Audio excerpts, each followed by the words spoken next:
নির্বাচনের পূর্বে কাদিয়ানীদেরকে অমুসলিম ঘোষণা করতে হবে।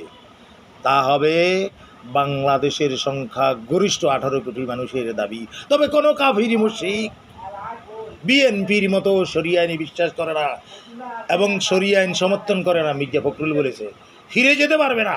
এই কাফের মুশরিকদের মুখ থেকে এই কথা কেউ শুনতে চায় না।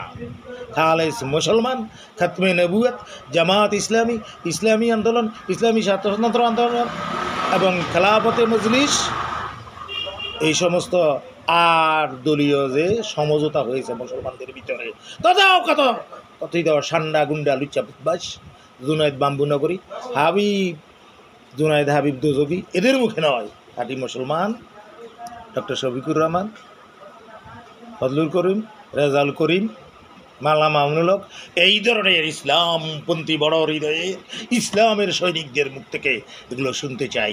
লাথি মারি ফখরুলিয়ার মুখে, শোভা মারি, মুতি প্রস্রাব করি, পায়খানা করি সালাউদ্দিনের মুখে। এরা মুসলমান নয়, নিজেরাই তো মুসলমান নয়, অন্যদেরকে কীভাবে অমুসলিম ঘোষণা করবে?